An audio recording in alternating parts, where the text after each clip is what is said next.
Once again, I just wanted to welcome everyone who's joining the webinar right now. We still have a minute or two and we'll get started momentarily. But in the meantime, I just wanted everybody to know that this webinar is being recorded. A lot of people do ask about the recording. We'll have a recording available on our YouTube channel. We've been running webinars for about 4 years now on a monthly basis. So we have all of our recordings on our YouTube channel. You just have to go to YouTube and search Joseline Nicholas, and you'll find our YouTube channel there where we post all the recordings. So this one will also be posted there. For those who want slides, please let me know. I can send that to you as well. And we're happy to provide that.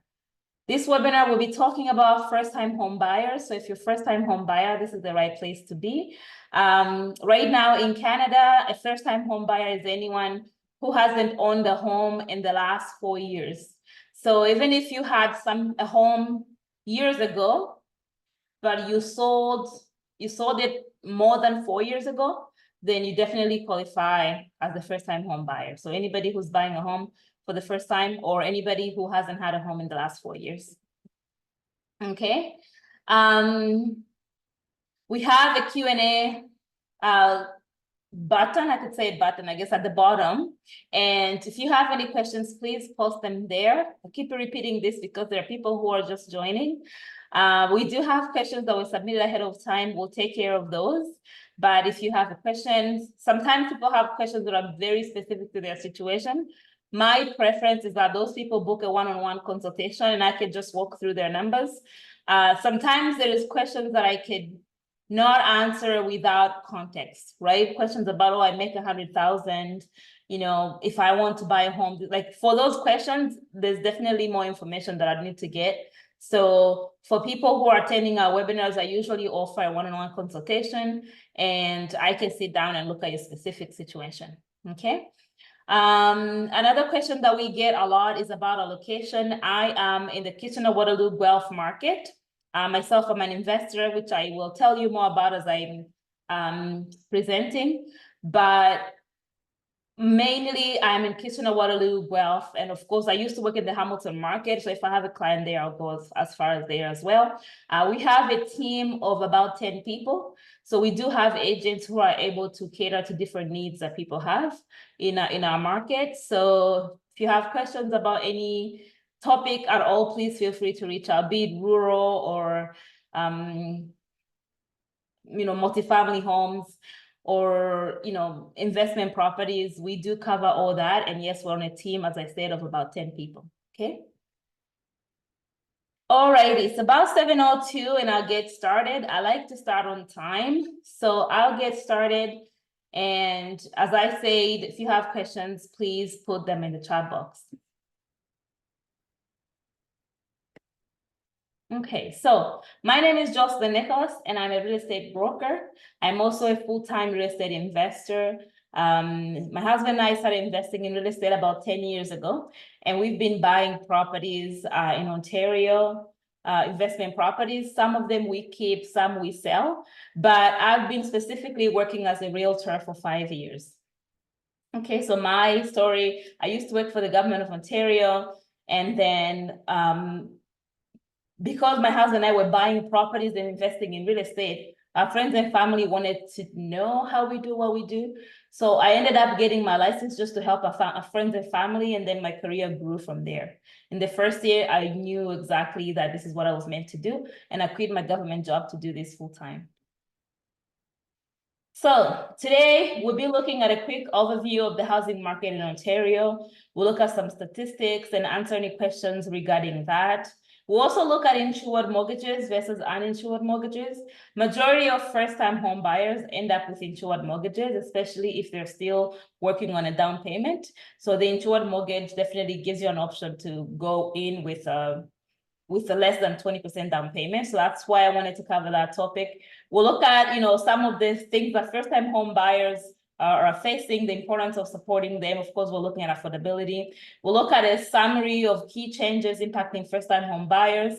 And we'll also look at some of the government initiatives and policies that are happening right now in Canada to support first-time home buyers. Okay, so we'll start off with inflation. This has been one of those indicators that's just impacting almost everyone in Canada, maybe even worldwide, where, the direction of inflation has impacted, business owners and everything that we do, even being a home buyer, first-time home buyer especially. Most of you might know that inflation peaked at 8% about a year and a half ago in 2022. And now, actually, it's been 2 years. Yeah, 2 years ago. And since then, the Bank of Canada has been increasing rates in order to bring inflation back to 2%, which is the target rate that the Bank of Canada likes to see. So right now, as we speak, as of this month, inflation is back to 2%.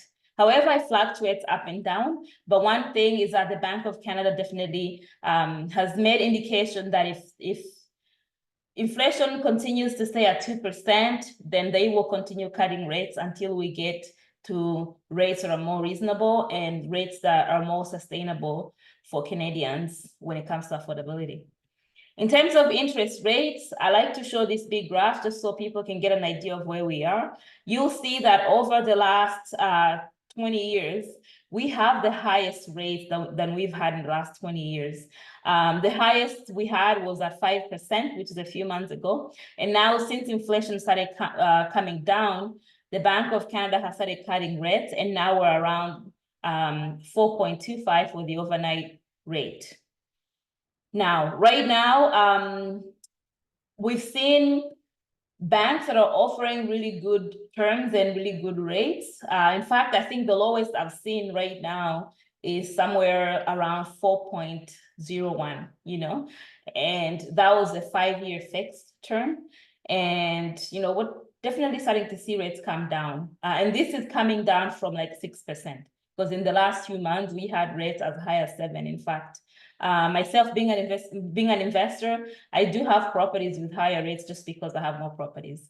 So we're starting to see some of that come down. And also we're starting to see banks willing to negotiate. About 2 days ago, I was just negotiating with the banks on one of my mortgages that's coming up for renewal. And they're able to give some perks, I guess, if I can say that, or some discounts. And for me, I opted for the variable rate because we're going down. But I know people right now, with what we just went through, some people are very sensitive to variable. But I felt prepared to take on, variable rate mortgage, especially because rates are going down. And I was able to get a very good arrangement, especially because rates are going down. And as rates go down, my rate will get better over time. So this is something that I like to show also for my clients. I've been showing this graph for the last 12 months. And the reason I like to show this graph is because I want buyers to understand that if you're locking in right now at such a high rate, you're locking in at the highest rate we've had in a long time.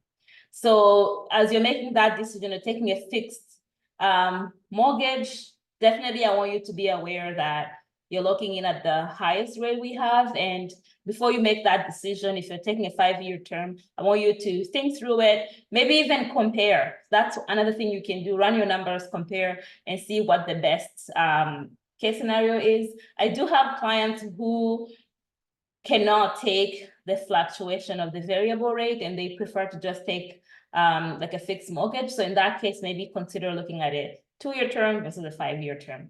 But all those things, those are all conversations that you can have with your mortgage broker. And if you have a good one, they'll guide you through the different choices and show you which one is best for you. As rates come down, we're starting to see activity pick up.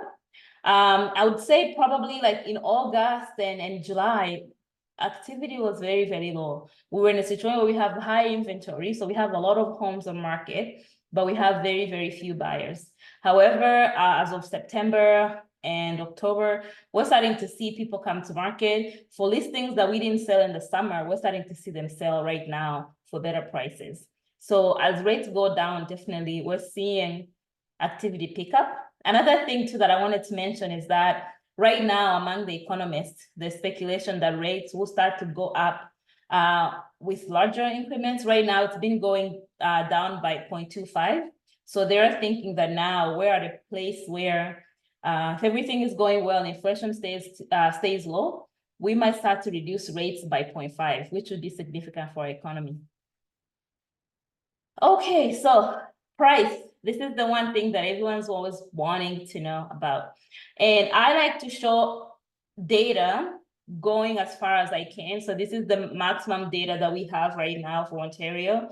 And you can see how prices have fluctuated over time. One of the things that I want people to pay attention to when they're looking at this graph is how in Ontario, prices have fluctuated over time, and they do fluctuate.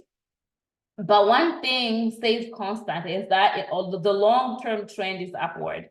So for those that are buying homes or those that are thinking about buying when the market is at the bottom, we've seen that correction that everyone was praying for. I have a lot of friends too who are just first-time home buyers. And a lot of people were praying for a market correction. And this is a good thing for a first-time home buyer because you're not losing equity when you sell your home. Right now, people who are upsizing or downsizing, when they sell in this price, they are getting much less than they would have gotten. So that hurts. But then they're also able to make it up on the buy. However, first-time home buyers in a unique position right now because you have nothing to lose because you're not selling. In fact, you have something to gain because right now we're believed to be at the bottom of the market. One of the reasons why I believe that we're at the bottom of the market is because for the most part, prices will fluctuate according to what rates are doing. So you'll see here that we had the lowest rate at the peak of in 2022. So this was the peak you see here, the 2022 in February. And when rates started going up, prices started coming down. And then I don't know if you remember, but we got to a point where the Bank of Canada paused the rate increases for about a period of like 3-4 months. In that period, prices started going up again. And then the Bank of Canada saw that inflation was actually starting to pick up again, and they started increasing rates and prices started going down. So we've seen definitely that relationship between rates and prices. And I'm saying this because right now we're starting to lower rates. What that says is that prices will likely pick up again. And for a first-time home buyer, this is a great opportunity to be able to get in the market and buy something at a price that we probably won't be able to see for a while. And as I said, as you see, like prices will fluctuate over time, but the long-term trend is upwards. As an investor or even as a buyer, in most cases, I want to make a return on my investment. One thing I like to highlight when I'm talking about prices is that real estate is a long-term play. So if you buy something right now and you want to sell next year, we don't know what the market would look like. But what I can guarantee you is that over the course of 5 years or 10 years, you definitely make a return on investment. Or if you're looking at home as a place of residence, you'll definitely be able to get in at a good price. One of the things that people also like to argue about is it better to rent or is it better to buy something? Because sometimes, especially in the last 2 years, I'm the first to admit that it's been cheaper to rent. However, as time goes, if we're looking at like a long-term trend, if we compare rent today and rent 5 years ago, you'll definitely see that if you're renting, you're running a risk of rent changing. You're not in control of what the landlord will do. Some landlords have decided to sell because maybe rates have been so high they can't continue to hold the property, or maybe because they have personal reasons that are causing them to sell. So yes, in the last 2 years, we've seen that renting has been cheaper. If you compare how much you're paying as a renter, this is how much you're paying as an owner. However, this is something that will likely change as rates come down. Okay, so looking at insured mortgages versus uninsured mortgages. So an insured mortgage, the first option here, insured, is a mortgage where you as a buyer are paying less than 20% down payment. And if you pay less than 20% down payment, the lender requires you to buy an insurance on you. In most cases, when I explain this, people think that the insurance means that the insurance company will pay you if you can't pay, but no, what it means is that you are buying an insurance policy such that if you can't pay, the insurance company will pay the lender. So basically, and this is basically something that is enforced on all mortgages where you're paying less than 20% down payment. Rates on insured mortgages are typically lower because the risk for the lender is lower. So you see a lower rate. Back when I started buying myself, I bought my own primary residence and I paid less than 20% down payment back in the day. And I still have that mortgage. And my rate on that home is lower compared to my other mortgages, simply because it was an insured mortgage. Of course, there's a premium to be paid, and that premium is added to your mortgage. And to qualify for this uninsured mortgage, you have to, the rules are basically stricter. However, I think it's a give and take. So basically, you have to have a better profile, which means you have to have a better credit score. It's good for first-time home buyers because you can buy with, let's say, 5% down payment. However, you have to, basically they're stricter. The criteria is much stricter. And it's easier access for first-time home buyers. People who have, let's say, 40,000, they want to buy something for 800, or for if you have 10%, you can buy something for 400. So this is definitely a good option for first-time home buyers. However, if you have the 20%, it's also a good thing because then you avoid paying that mortgage insurance. On average, mortgage insurance is probably anywhere between 10,000 to 20,000, maybe even sometimes more, depending on the price of the home you're buying. Okay, so when you pay the 20% down payment, you're definitely avoiding having to pay the mortgage insurance. Now, some people have asked me, should they wait until they have the 20% to buy a home? If I were a buyer in this market, I definitely would not wait until I have the 20%, because by the time you have enough down payment, prices might have gone up. For example, when I bought my house years ago, the one that I'm talking about that I bought with 10% down payment, I'd say 2 years later, prices went up by, I think it was like maybe 30%. If I had waited to have enough down payment, I would have missed out on 30% appreciation. That being said, every case is different. If you're somebody who has a very high income and you can save up this money very quickly, that is a different story. However, if you're an average earner or a two-income household, and you're just serving at the regular rate that we see everybody save at, it'll definitely take a while to save up the 20%. So I'd say if you have the 10%, or even 5%, go for it. So right now, as a first-time home buyer, there are a few things that the government has put in place that you can definitely take advantage of. And I'm just gonna dig deeper into those few options. And one of them is a tax credit that's given to first-time home buyers. This tax credit is in the amount of $5,000.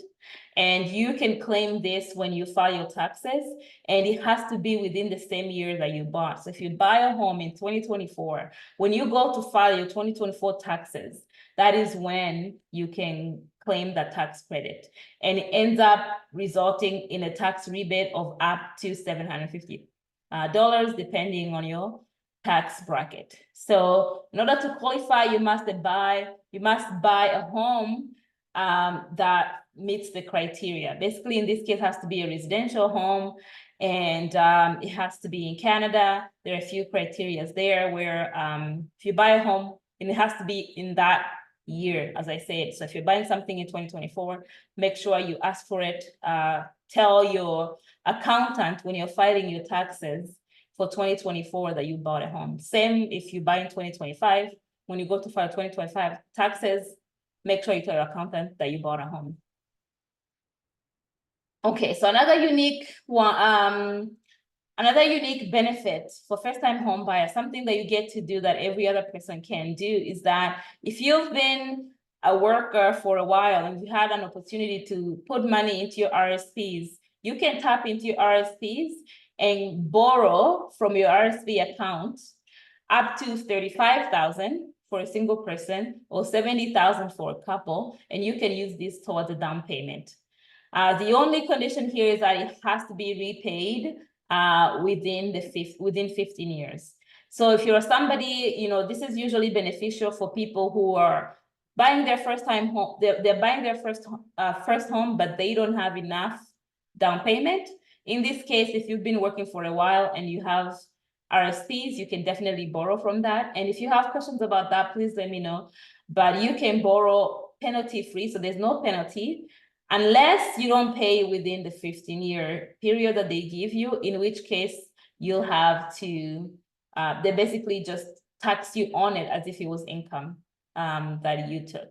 So that's definitely an advantage, and 70,000 could be a 10% down payment for $700,000 home, or it could be something that you add to and you come up with, let's say, a 20% down payment. Another advantage that first-time homebuyers have is the ability to save money tax-free.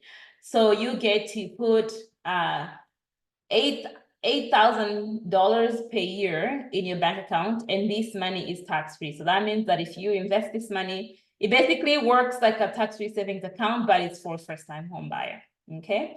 And when you open this account, you can only save a maximum of $40,000. And again, this is per person. So if there's two of you, so there's a husband and wife, you can definitely save up $80,000 that you can use for your first home. The benefit to this, as I said, is that the money grows tax-free. Okay.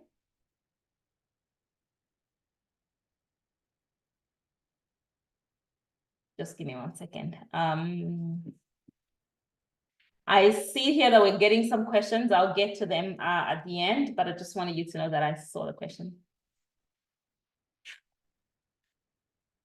Okay, so there's been some new changes that have come in to enhance some of these programs.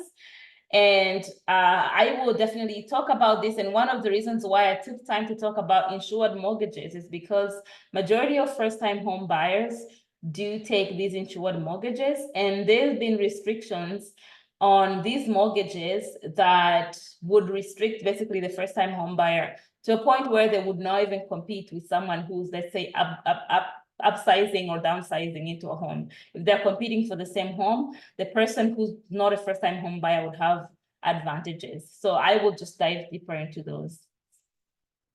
Okay, so the first one is this extended mortgage amortization period.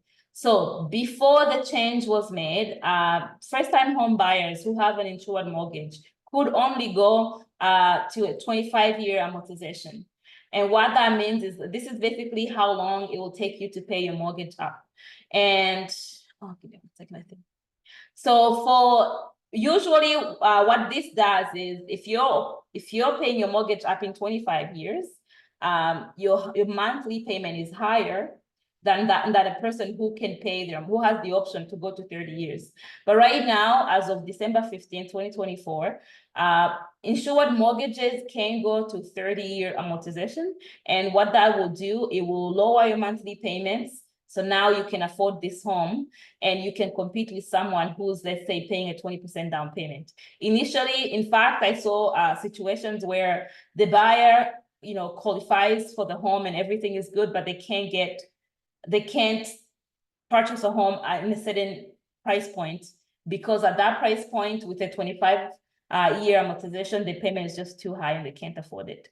So now by being able to give them the option to go to 30 years, the monthly payments will go down, it will increase affordability, and it'll give them an option to compete with someone who's paying a 20% down payment, for example. Another change that has come more recently is that insured mortgages can go all the way up to homes worth 1.5 million. Before this change, people who are getting insured mortgages could only purchase homes up to $1 million. And I guess as prices go up and the average price of a home we saw at the height of the market was over $1 million, they've basically made this change so that people have the ability to compete with those who have larger down payments. So, however, one thing I like to mention here is that when you're buying a home for 1.5 million, you need a 10% down payment instead of 5% down payment. Okay, so that's definitely something that I think this will benefit that high income home or high income individual couple who have minimum down payment, but over time they can definitely afford to pay because to buy a home for 1.5 in Ontario, it's definitely something that's not for the average buyer. However, and it's sad that the prices are getting there. However, they've made this change to allow those people who want to compete or to buy homes that are more expensive and still have insured mortgages. One thing that I can say here when I'm advising my clients is one thing that they have to keep in mind is that the cost, like the cost of the mortgage insurance would definitely be higher if you're buying a home for 1.5. So that's something that you have to budget for. Okay, so if you're a buyer right now and you're thinking about buying a home and you don't know where to start, we'll basically just walk through these, and then if you have questions, please let me know. But the first thing that I would want you to do if you're thinking about buying a home is to confirm your timeline based on your circumstances. When do you want to buy? You know, are you thinking about this? Are you thinking about buying this year, or are you thinking about buying, 2 years from now? And once you confirm those circumstances, I'd say connect with a mortgage broker. And most people might say, why would I connect with a mortgage broker today if I'm not even ready to buy? But my advice to my clients is that they connect with a mortgage broker as soon as they can, because then if you have a good mortgage broker, you can start working on a plan to afford a home whenever you're ready. I've seen people come to me. In fact, one of the reasons why I like to do these webinars is because we've helped a lot of people who didn't think they could buy. And even I'm one of those people that my first home that I bought, I didn't know I could buy. I just happened to connect with the right person who told me that I could buy. They looked at my numbers, they analyzed my situation and connected me with the right people who showed me how to buy a home. And I'm so grateful for it, because that first home is what has allowed me to build a portfolio. And it has allowed me to buy homes that maybe I wouldn't have been able to buy if I didn't know. So the first thing I'd say is, as soon as, even now, no matter what situation you are in, you can definitely connect with a mortgage broker. If you don't know good mortgage brokers, please let us know. We have people that we work with, or you can simply go to your bank and say, if I wanted to buy a home, what would I need? Then they will look at your situation. They will look at your income. I've had clients who are new to the country who want to buy a home. It's best for you to also connect with a mortgage broker right now, because then they can start advising you on how to build your credit in Canada. If you're new to Canada, they can start talking to you about things to do today to help you qualify for a home a year from now or 2 years from now, whenever you're ready. Basically, this is a very important step. And if I can emphasize that enough, I would. So get connected with the right professionals, and also be careful, because our industry is full of, because it's a big industry, it's full of people who are not honest. So I would say connect, I would start at your bank, or I would reach out to people who can then connect you with people they know and trust, because I know there's been scams in this industry as well. So as I said, if you'd like to connect to a mortgage broker, we can also connect you with people we know that are good and that are trustworthy. Okay, so once you've connected with a mortgage broker and you're getting closer and closer to that process of buying a home, then you can reach out. If you're in this area in Ontario, Southern Ontario, you can connect with us. And as I said, we have a team of 10 agents on our team. So we can connect you with an agent who can help you in a specific market, and they can sit down with you, do a personalized consultation where they look at what you're looking for, the location you want to be in, they look at your budget. They definitely sit you down and build a plan, purchasing plan as we call it, so that they make sure that they reach the goals that you have in mind. I've had clients who've reached out to me because they want to relocate out of Toronto. That is also something that we do very well. If you're still commuting to Toronto, we're able to recommend neighborhoods that are good for you in terms of an easy commute to Toronto, but also neighborhoods that will meet your needs. If you have kids that are going in specific schools, that's something that a good professional should be able to help you with. From there, you start your home search and due diligence. And when I talk about home search and due diligence, is definitely making sure that you're sticking to the plan. First of all, that's important. Of course, there's always room for tweaking the plan to improve it. However, we want to talk about due diligence. When you're buying a home, I've heard some people say, oh, I did this, somebody made me do this, or I made a bad mistake because I trusted someone else. I like to encourage everyone who's on this webinar. If you're on this webinar today, it's because you care about learning and growing. You know, you're not a passive person. You don't wait for things to happen to you. I'd like to think that you're a go-getter because you're learning and you want to go out there and get a better outcome for home search. So this is my advice to you.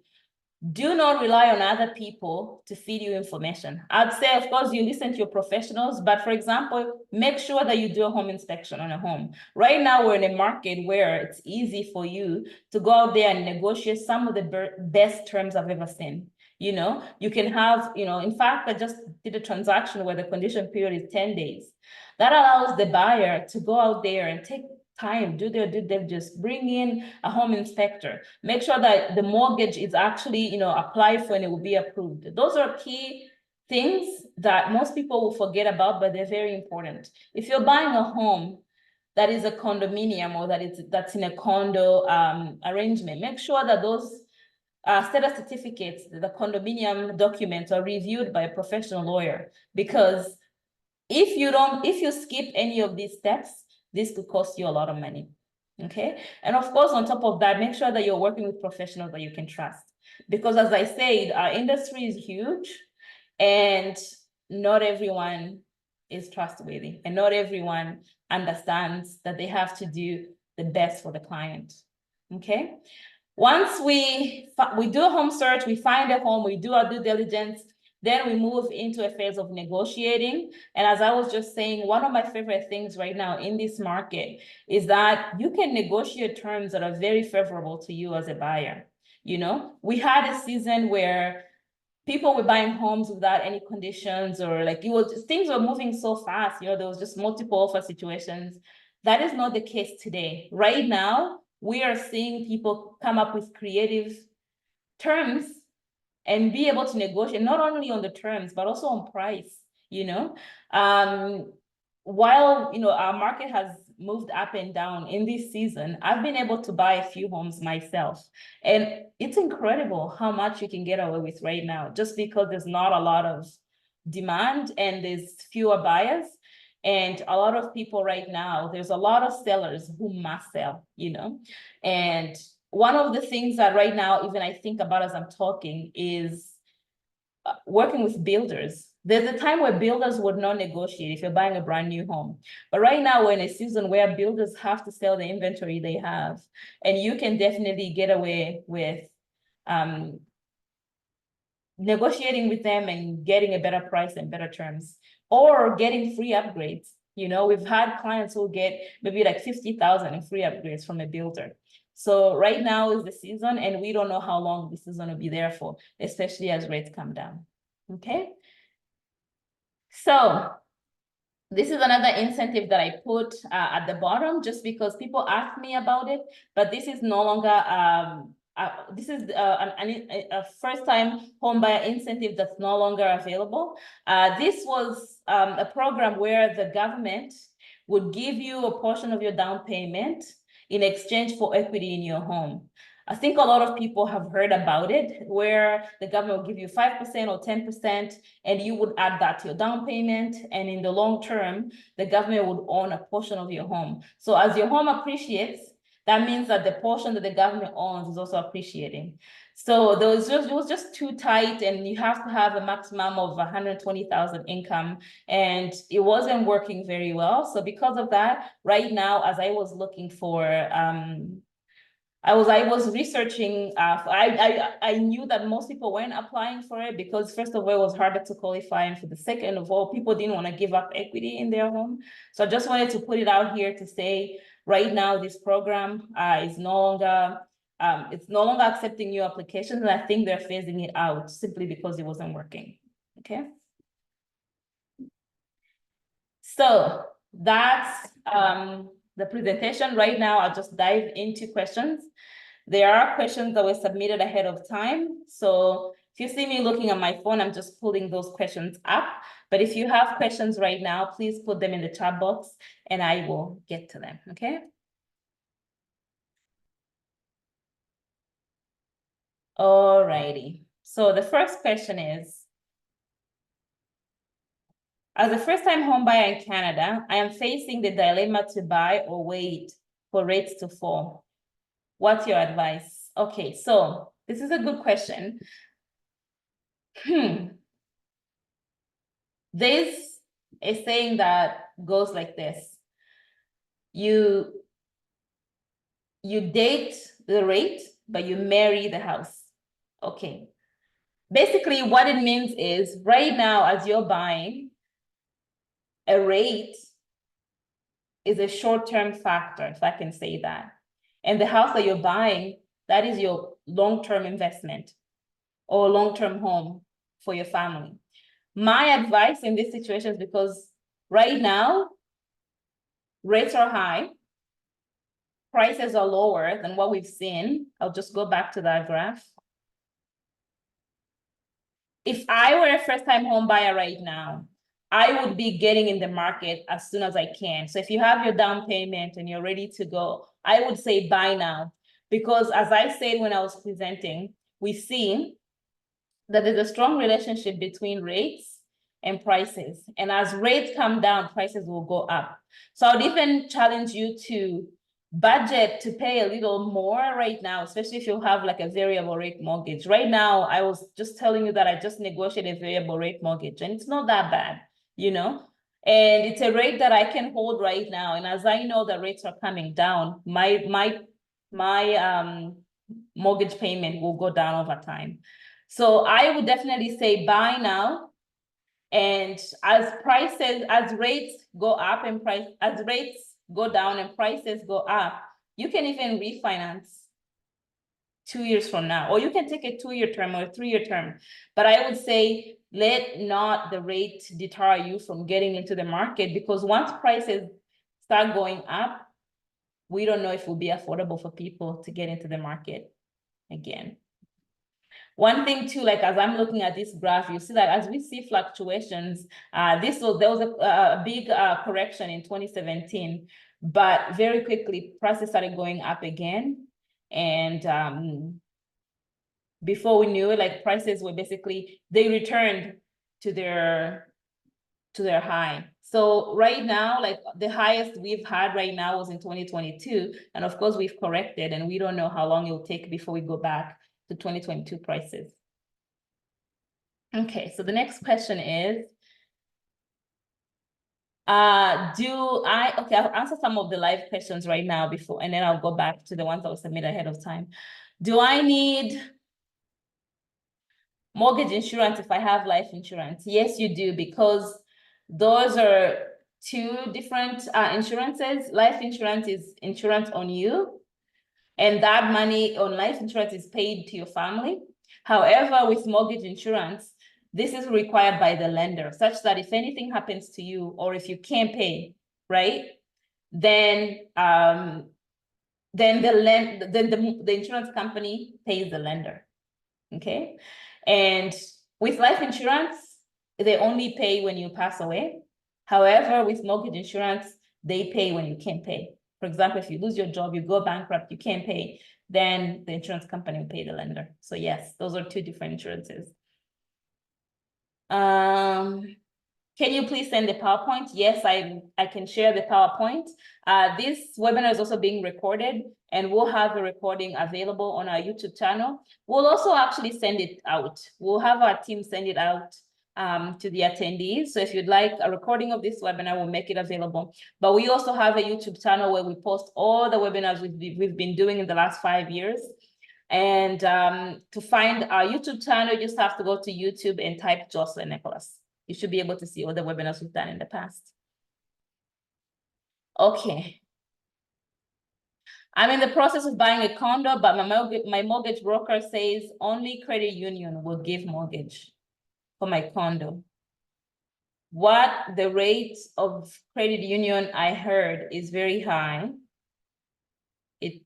Is that true? I'm just gathering my information to see if I'm approved because I'm self-employed. Okay, so I understand the question. So you're in the process of getting a condo. You can only get financing from a credit union. and you say you're self-employed, I would say right now that it's not always that credit unions have a higher rate. Of course, like the best of the best rates are with the A banks, right? But if you can't get an A bank, a credit union might be able to give you a comparable rate, maybe off by a few points. Like, instead of being like, let's say 5%, it ends up being 5.25. So it might not be a big deal. So I'd say if you don't trust the mortgage broker you're working with, you can shop around, but be careful how you shop around, because if you go to 10 different places, all those 10 people will run your credit and it will show up, and that could impact your credit. So I'd say if you trust the mortgage broker, follow their advice, but if you don't trust them, maybe find somebody else you trust. But as for this situation, I would say that if you're only, and being self-employed too, and I'm self-employed, so I know that being self-employed means that you're always going to pay a higher rate than someone who's employed. Doesn't make sense, right? Because I wish that they looked at the income, because if they looked at the income, they would see that, in some cases, you're better off being self-employed, but that's not what the banks are looking for. The banks have their own criteria. So being self-employed definitely means that you're going to pay a higher rate, which is what I'm used to it. I always pay a higher rate than the average buyer. Okay. I'm a first-time home buyer. I've been pre-approved for a mortgage. I, however, have a challenge. In my province, I can't buy a house because I'm not a PR yet. The province allows permanent residents or citizens to buy. Can I buy in Edmonton where that law is not applicable? This is a very specific question. First of all, I'd want to know what province you live in, because if you live in Ontario, depending on your situation, there are ways around it, right? If you don't have your PR, but you are, let's say, for example, a student, I think there are ways around it. You might have to pay the foreign buyer tax, but I would definitely say that maybe reach out to me and I'll try to connect you with people who can give you more solid advice, right? Like the professionals.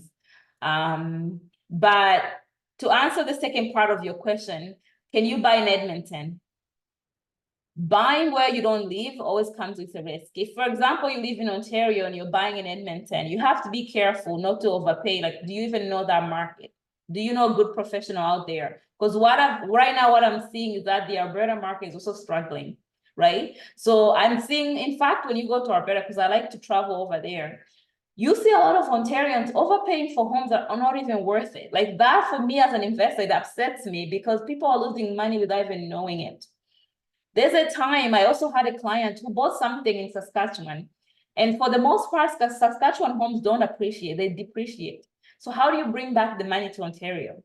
For me, I get very sensitive for people to buy in other provinces because this could be a way for you to lose your money. You have to make sure that you're buying in a province that you understand. If you want to buy in Edmonton, that's okay, but make sure you understand that market. Second of all, who's going to manage that property for you while you're here, right? So there's things that you need to figure out. I would probably say if you're on a process to get your PR and you're in a process of, if you're on a path to PR, maybe you're better off waiting, or else I'd say, look to see if there's a way where you can get an exemption. Because I know that people who are here, work permit or study permit are exempted from that. So there's definitely ways around it. And we've helped clients who are not PRs buy in the last year when these rules were, when these rules started. So I would say, connect with professionals. Let us know. We can connect you with the right people who can answer your question. They can look at your situation to see what your status is. And then they can help you. Because if you live here, and again, like people like to ask me about the foreign buyer tax. If you live in Ontario for 12 months, that foreign buyer tax, I think they give it back to you. So there are situations where it might be okay for you to buy. But buying in another province, you have to be careful because it's a lot of money on the table. And I've seen people from other provinces take advantage of Ontarians because here our prices are so high. But we don't understand that in other provinces for the same price, you probably can get a mansion. But because you don't know, you just give your money and then they take you for lunch. Anyway, sorry if I got too passionate about that, but I've just seen a lot of people lose money, and I hate to see it happen to people that deserve better.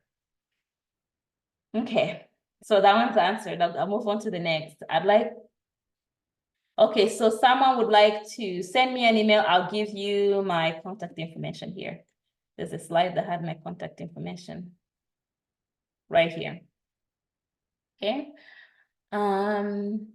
What should a home buyer do if he or she can't manage the down payment, even though he or she has a stable monthly income? So if you don't have the full down payment, I would say the first thing I would say is connect. I would still encourage you to connect with a mortgage broker because they can put you on a plan where you can start saving, especially if you're interested in saving.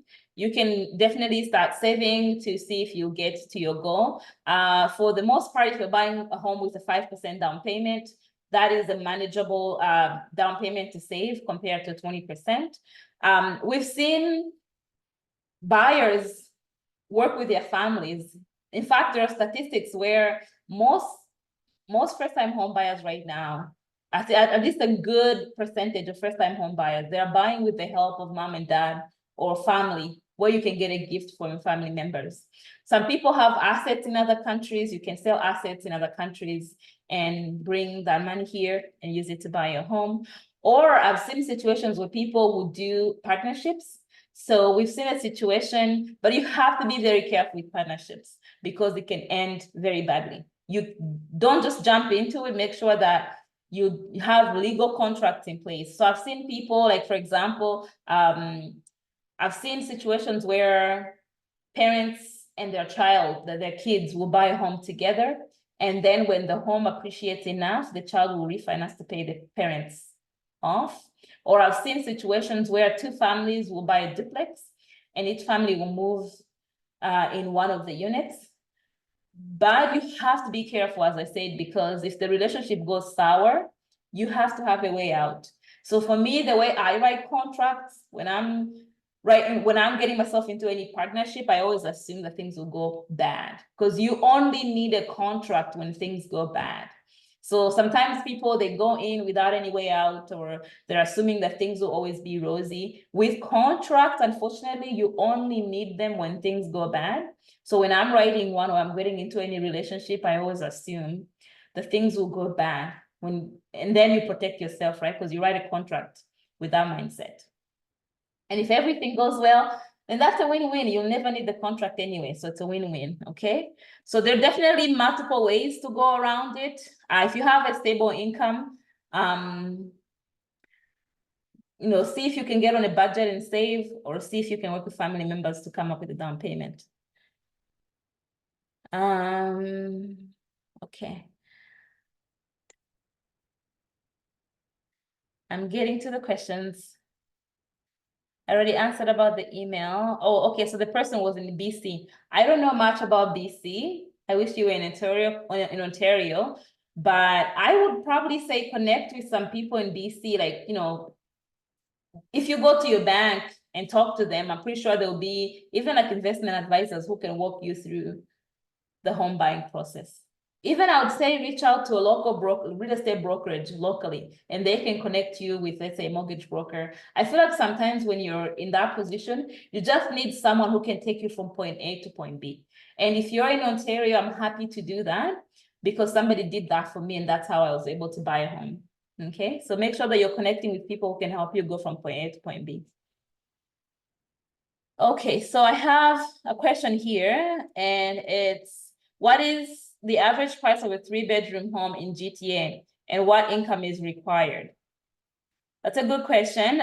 So it depends on where you're talking about in GTA. If you're looking at Toronto, you're definitely looking at over $1 million. And when we talk about the average price of a 3-bedroom, are we talking about 3-bedroom condo, 3-bedroom detached home, or a 3-bedroom renovated home, unrenovated? What I would say is probably in Toronto, if you're looking at a detached home, you definitely have to be above $1 million. But if you're looking for a townhouse or you're looking for a condo, you can definitely get those for slightly less.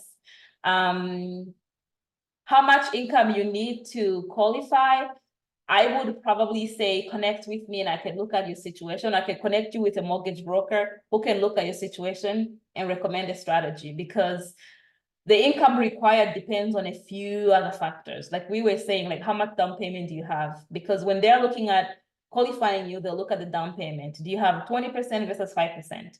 Or, you know, they'll look at you self-employed, or do you actually have a long-term position with a company? All those things, those are all things that they'll look at. And if you want somebody to look at it, at your specific situation, please let me know. And I'll connect you with a good mortgage broker locally, okay? If we're not yet employed here in Canada, how can we build a credit score? And the partner has a revenue from outside Canada. Is it possible to have a mortgage? So this is like two questions in one question. The first thing is, if you're not employed, you don't need to be employed to build credit. So one of the things that I've recommended to my clients, and this is also information that my mortgage broker would say to my clients, is to get a credit card, but you have to be careful with credit cards. I personally do not like credit cards at all. In fact, right now I don't have a credit card, but it's because I already have ways to maintain my credit without going to my credit card. But be careful how you use your credit card. But the key is you can get a credit card from a bank and you can use that to build your credit. And basically the way you use that to build your credit is that you buy something and you put the money back right away. One of the reasons why I don't like credit cards is simply because of what it's done to Canadians. You know, anybody you talk to, they have 5, 10, 15 credit cards that are maxed out. So I personally don't like that. But if you're a smart person and you have a goal to achieve and you need to build your credit, I would say get a small credit card, maybe about 2,000, and make sure that you pay it off. And keep in mind that credit cards are not the best thing, but it's what you need right now. And I know I'm saying this, maybe there are people who probably love credit cards and all that, I understand. But if you talk to Canadians, 7 out of 10, regardless of the income, they're struggling with debt. Why is that? You know, it's because these credit cards are meant to help you get deeper and deeper in debt. So watch out for that. Okay, so a partner has revenue outside Canada. Is it possible to buy a house? Yes, it is possible. In fact, we've helped people with revenue outside Canada, depending on who they work for, right? We've had clients who work for, say, the Red Cross or the UN, like depends on who you work for. And also it depends on whether you can prove that income, you know? So if you have that income, there's a way to prove that you have that income, you can definitely buy a home here using that mortgage. Using that income to qualify for a mortgage. Can you kindly explain what mortgage refinancing means in simple terms? So refinancing means that you go to the bank and you break the mortgage that you have right now and you get another mortgage, okay? So I think I used that term earlier when I said if you get a term right now where rates are higher, you can go back to the bank and refinance. And what I meant to say there is, let's say 3 years from now or 2 years from now, you can go back to the bank to break that mortgage, you know, and then get another mortgage. Usually, depending on which bank you work with, there are fees to break a mortgage, but that's where you would run your numbers and see if it makes sense to break it. Sometimes it's cheaper for you to keep your mortgage until maturity. And in most cases here, like most people, the average person has a 5-year term, or you can also take a 3-year term. So sometimes it's easier and cheaper for you to keep your rate until the 5 years are up, or the 3-year, whatever term you have is up. But sometimes when you do your numbers, you might find that it's cheaper long-term for you to break down mortgage and go get another mortgage at a lower rate. We did see that a lot around 2020, 2021. For people, I had a 5-year mortgage on one of my properties.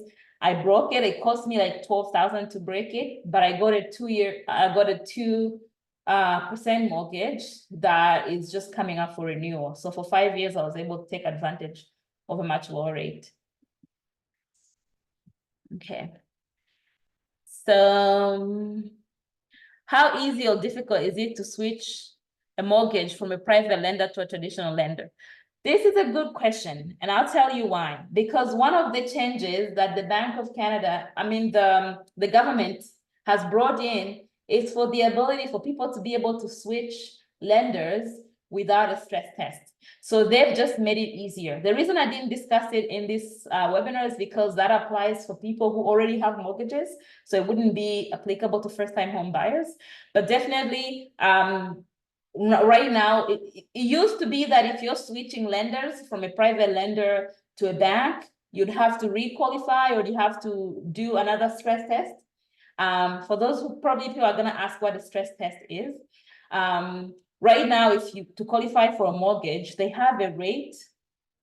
Whatever rate you're paying, they add, I think it's another 2% to see if you can still afford a home. I think before rates went up, they used to add 4% or 4 point something, right? So now the government is changing that and they're relaxing some of these rules. And you know what? One thing that we've seen constantly over this year is that the government is making it easier for people to buy homes or for people to own homes. And you know what that does? It increases demand. So that's why I keep saying to you that right now where prices are is not where prices will stay. I cannot believe the number of measures that the government has brought in place to help people own homes. And this is one of those. So right now, if you're switching from a private lender, switching from one lender to another, it's so much easier now because you don't have to go through that stress test that they used to put us through a few years ago. Even now, I think they're still doing it at 2% instead of 4%. So it's becoming easier. I guess that's the answer. It's becoming much, much easier to switch between lenders. Okay, so if you pay 5%, will you have to pay insurance right away, or does that add to your mortgage? That's a good question. So if you're paying a 5% down payment, you're getting an insured mortgage, that amount gets added to your mortgage. So if you getting a $500,000 mortgage with mortgage insurance, it goes up to like 510 or 515, and you just pay that over time. What other additional stuff you have to pay the bank? It's better if you put 20%. So the only difference between a 20% down payment and 5% down payment is that mortgage insurance. The only other benefit, I guess, of having a 20% down payment is that it opens up more lenders. When you have 5% down payment, you're restricted to certain lenders, like lenders that will work with, like basically have to go through CMHC for the most part. However, with a 20% down payment, it opens up more lenders. There is an argument, and I read this because so my background is basically economics, and I love to look at data and look at analyses. So there's an argument that the mortgage insurance that you pay over time will be compensated for because you have a lower rate. Because on average, insured mortgages have a lower rate because it's a safer investment, or it has a lower risk for the lender. So usually you have a lower rate. So there's been arguments saying that over time, because you have a lower rate overall, that lower rate will compensate for the mortgage insurance that you paid. So, you know, I haven't proven it myself. I haven't run numbers to see, but I've definitely seen those arguments. Okay. Let me see. Wow, I have 3 more minutes. Okay, let me see which question I can take for 3 minutes. So I know that we have questions that were submitted ahead of time, and I haven't been able to get through any of those. So what I'll do is I will reach out to the individuals personally that submitted these questions and answer those questions one-on-one. So I have time to take one more question, and I will just choose from like a list of, let me see. I'm looking to buy my first home, but I'm not sure what to do. Prices have been falling steadily every month, making it difficult to invest. I understand where you're coming from. Going back to, so basically this person is saying, should they invest now? Prices are falling. Will prices continue to fall? That's a question that someone is asking. If we go back to the graph that we were looking at, and this graph is updated with August data, no, September data. We don't have October yet because the month hasn't finished. So as you can see right now, we've had this big correction. This was in 2022. Prices went down. And as I was saying, as rates come down, prices are going up. We've seen that relationship over time. Right now, if you ask me, I would say we're at the bottom of the market. All these new measures that are coming in, all these, with rates going down and all the new measures that we talked about, the government wants people to get into the housing market. They want people to buy homes and own homes. So that will only increase the demand.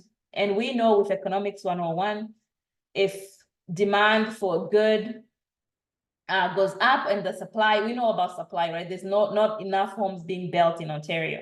So supply stays the same, prices will go up. And that's another thing too. We have immigration. Like we know that there's at least, I was reading an article that was talking about 500,000 new permanent residents every year. That's 1 million permanent, and we're not even counting people who are coming to visit or coming on work permits and other programs. So if we count permanent residents only, 500,000 every year, all those people need places to live. So we'll see, and the government is not building that many homes, on a yearly basis. So because of that, I definitely do believe that our prices will continue to go up. And if you look at this, like I know that people who bought in 2017, this graph where you say like 2017 at the height, immediately after they bought, prices went down. And I'm pretty sure those people felt something, right, in the short term. But right now, I'm pretty sure they're laughing, right, because prices have gone up even more since they bought. So if you're someone who's sitting on the fence, I hope that what I've shared today will shed some light and probably will encourage you to make a decision. My advice to anyone who's on this webinar is if you're thinking about buying, do not delay. Unless you are in a place where you really have to wait. But right now, and one thing too I can mention is the prices you're seeing home listed at, for the most part, they're selling for way under. In fact, throughout this turbulence, I love turbulences because nobody knows what's happening. So the professionals can really negotiate and get some good deals.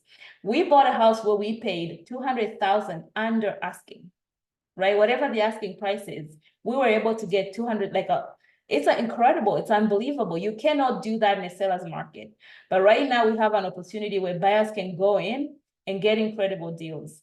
So for a buyer who's ready, I'd say, do not wait. That's at least what I would do if I was in your shoes. However, if you have a reason to wait, have a game plan in place so that whenever you're ready, you can definitely buy something. Anyways, it's 8:01. I'm sorry I went a little longer than I should have. But as you can see, I'm very passionate about this topic. One of the reasons why I put these webinars together is so we can help as many people as possible. Home ownership is one of those basic needs, but also one of the best ways to build wealth. So another topic that I'm passionate about is investing in real estate. But I hope that this was helpful and I hope that you learned something that's beneficial. And as I say, please feel free to reach out to us if you need anything. We're always happy to help. And have a good evening and enjoy the rest of your day. Take care. Bye.